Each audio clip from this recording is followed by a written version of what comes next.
Good evening and welcome to Tucker Carlson Tonight. The war in Ukraine began a year ago today, on February 24th, 2022, when the Russian military rolled across the eastern border of that country. But in many ways, the Russian invasion of Ukraine was the end point of a much longer story. The propaganda campaign designed to convince Americans to take sides in this conflict, a conflict that has nothing strictly speaking to do with them or with America, that effort began many years earlier. We'd peg it to July 22, 2016. That's the day that WikiLeaks published thousands of emails from the servers of the Democratic National Committee in Washington. Those emails proved that party officials had rigged the democratic process, the primary process, in favor of Hillary Clinton and against the insurgent populist candidate that year, Bernie Sanders of Vermont. Within days, the chair of the DNC, Debbie Wasserman Schultz, resigned in disgrace. The WikiLeaks scandal broke on the same day that Hillary Clinton chose her running mate, Senator Tim Kaine, and it overshadowed the nominating convention that followed. But more significantly, the WikiLeaks scandal threatened to split the Democratic Party into pieces. More than 13 million Bernie Sanders voters, many of them young people, learned that the process they had always believed in was in fact a sham. They had been cheated. Democratic leaders had to act quickly in the face of this to deflect blame from themselves onto someone else. The DNC's servers, they claimed, had been hacked by the Russian military. The goal was to hurt Hillary Clinton, whom the Russians feared for her strength and wisdom, and to help Donald Trump, whom they controlled. Russia hacked the servers in order to hack the election. That was their story. The Washington Post ran with it the first day as if it were true. But there was never any evidence that it was true. Almost 7 years later, there is still no evidence. The DNC's story about its servers is a lie. But as a political strategy, that lie worked flawlessly. Russia made the perfect villain. It was a white Christian country with a traditional social structure. It was everything the Democratic Party already opposed. The foreign policy apparatus in Washington was happy to hate Russia again. After 40 years of Cold War, hating Russia was muscle memory. So soon the leaders of both parties in Washington signed on to the Russia collusion hoax. It had the twin benefits of paralyzing the Trump administration, which it did, and justifying the expansion of the national security state. As the years passed and the rhetoric intensified, hysteria set in. After a while, anybody with a heterodox opinion, from right-wingers to avowed socialists, could be accused of working secretly for Vladimir Putin. Many were accused and some were destroyed by it. It was a textbook witch hunt, far more effective than McCarthyism. And unlike McCarthyism, it never ended. Russia remained America's greatest enemy, even as China emerged as America's greatest threat. Over time, the lie that Democrats told to hide their crimes in the 2016 primaries came to dominate America's foreign policy, and then to imperil America itself. For generations, statesmen and diplomats worked to prevent other great powers from aligning as a bloc against the U.S. The idea was pretty straightforward. You might be able to beat one strong country, but if a couple of strong countries ever got together, you would lose. This is why Richard Nixon went to China, to make sure the Chinese government didn't align with Brezhnev, with the Russians. Donald Trump understood this very clearly. Russia will never be our closest ally, he said, but if Russia ever becomes China's ally, we're in deep trouble. The combination of natural resources, military and economic power, and sheer population would make the Russian-Chinese alliance the most powerful force in the world. The United States would soon be dethroned. We'd be taking orders. As Trump put it, there is no reason to make Russia our enemy, and there are many reasons not to. It was a sound case, but official Washington ignored him. Their response shouted in unison, "Shut up, Putin stooge!"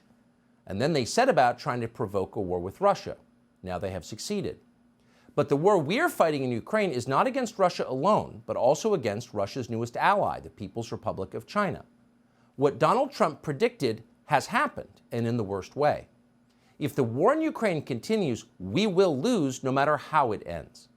The world order is being reshuffled as we watch, and by the time it's over, the U.S. will no longer be at the top of the deck. That is very obvious to the rest of the world. But what's fascinating is how few Americans seem to understand what's happening or its consequences. But how would they know? No one in American politics or media will tell them the truth. Since the first hours after the invasion, Americans have been fed a steady diet of increasingly absurd lies about Ukraine. Google and Facebook have joined with the Biden administration to censor any factual information that contradicts the official storyline. It's dystopian.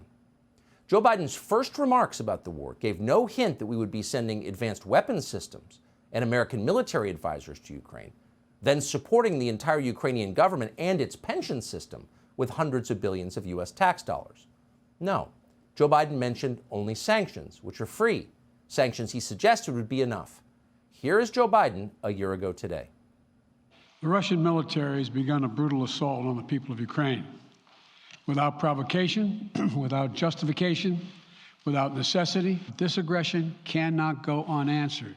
If it did, the consequences for America would be much worse. America stands up to bullies. We stand up for freedom. Putin is the aggressor. Putin chose this war, and now he and his country will bear the consequences. Today, I'm authorizing additional strong sanctions. Strong sanctions, that'll do it. Now, the goal at that point a year ago today, you may remember this, was to push Russian forces back into their own country to reverse the invasion. And that seemed reasonable to most people. It did not seem like the beginning of a third world war. Oh, but it was exactly that. And by December, Lindsey Graham was confident enough to say so out loud. Here he is. How does this war end? When Russia breaks and they take Putin out, anything short of that, the war is going to continue. To ask the Ukrainians to give Russia part of their country after all this death and destruction is not going to happen. To signal a ceasefire, Russia will take the opportunity to rearm and come at them again. So we're in it to win it, and the only way you're going to win it is to break the Russian military and have somebody in Russia take Putin out. So we're going to, says Lindsey Graham confidently, continue pouring billions into Ukraine until they, quote, take Putin out. Does Putin know this? Well, we have no idea. We're not allowed to see Russian media in this country. That's too much information for Americans to handle. But if Putin does know that we plan to kill him, wouldn't he fight back with nuclear weapons? Why wouldn't he fight back with nuclear weapons? No one in the United States seems to be allowed to wonder that, much less have a conversation about it out loud. Instead, we're treated to more lectures about democracy. Ukraine is a democracy, we're told. That's why we're on the side of Ukraine. The problem is that is a lie. Ukraine is not a democracy. Ukraine is a corrupt one-party state. Ukraine has none of the freedoms that define democratic governance: freedom of speech, freedom of the press, freedom of assembly, freedom of religion. Ukraine is the least free place in all of Europe, and probably for that reason, it is Joe Biden's favorite place. So for those who understand what is actually happening and what Ukraine is actually like, it is very frustrating to watch Biden say this again and again. It is galling to be lectured about democracy by a man who took power in an election so sketchy that many Americans don't believe it was even real. Joe Biden has never had the majority of American support for a single day of the Ukraine war. In fact, Joe Biden is far less popular in the United States than Vladimir Putin is in Russia. That is not an endorsement of Putin, it's just true. And it says everything about Joe Biden's tenuous legitimacy. Democracy? Please. We're adults. Stop lying to us. So what happens next in this war? Well, according to our elderly Treasury Secretary, Janet Yellen, the war in Ukraine will go on forever, and so will our support for Zelensky. Let me make clear, the United States and the allies, our support for Ukraine will be lasting and is unconditional. Unconditional support for Ukraine. Unconditional support for a nation most Americans know nothing about and couldn't find on a map. Unconditional support. That's a profound statement. Outside of your immediate family, how many people would you pledge unconditional support to? How many countries would you pledge unconditional support to? This is insane when you think about it. But the people in charge of this disaster aren't thinking the way that most Americans do. The Atlantic magazine commemorated the anniversary of the war by commissioning a piece today by Tom Nichols. Nichols is a thoroughly silly foreign policy establishment parasite who apparently is taken seriously by other ne'er-do-wells and dumb people in Washington. But the piece is fascinating. In it, he inadvertently reveals the point of this war in the clearest possible terms. Quote, "Now we are faced with the long grind of defeating Moscow's armies and eventually rebuilding a better world." Oh, defeating Moscow's armies and building a better world? Perfect. Thank you, Tom Nichols, adding those items to this week's to-do list. Unspecified in the piece is exactly how we plan to do this, how we plan to defeat Russia and its ally China and then build utopia. The piece is notably light on details. Now, you'd feel a little better hearing all this if Tom Nichols and others like him in Washington had a track record that suggested they could do any of this, a track record of competence and success. They don't. Nichols himself seems to spend most of his life arguing with other people on Twitter. He's never achieved anything at all that we're aware of. But then virtually none of them have achieved anything. Biden's chief Ukraine strategist, Toria Nuland, you would not hire her to plan spring break. She couldn't do it. She doesn't have the skills. Now, these very same people, these demonstrably incompetent people, say they plan to rebuild a better world. All right, that seems ambitious. How about starting with Baltimore? Before moving on to total global transformation, shouldn't we fix the biggest city in Maryland first?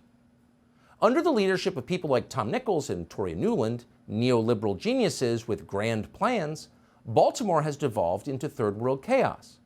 But then so has Iraq, and so has Libya, and so has every other place these people have decided to, quote, rebuild. It should spur a moment of silence and self-reflection in the U.S. State Department that the moment Western diplomats and NGOs left the country, Afghanistan got safer.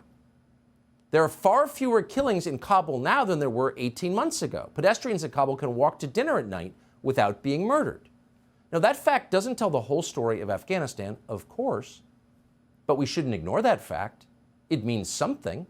If you spend billions trying to make a place better and it gets worse, you have an obligation to think about why. Maybe you're doing it wrong. Maybe you're not as powerful and clever as you thought you were. Maybe there's a problem with your formula. But none of this ever occurs to people like Tom Nichols and Toria Nuland, and for that matter, Joe Biden. The more discredited they are, the more self-confident they become. They see every failure as evidence that their talents are more desperately needed than ever. What is this? Well, it's called hubris. Hubris is the delusion that causes people to mistake themselves for God. They imagine they have power and wisdom and foresight they don't actually possess, that no human does. Hubris is a species of mental illness. These people are unwell. They're crazy. And there's nothing more dangerous than that. Hubris has caused more suffering than polio. It's caused more deaths than smallpox. And apparently, we're in the middle of another epidemic of it. Subscribe to the Fox News YouTube channel to catch our nightly opens, stories that are changing the world and changing your life. From Tucker Carlson Tonight.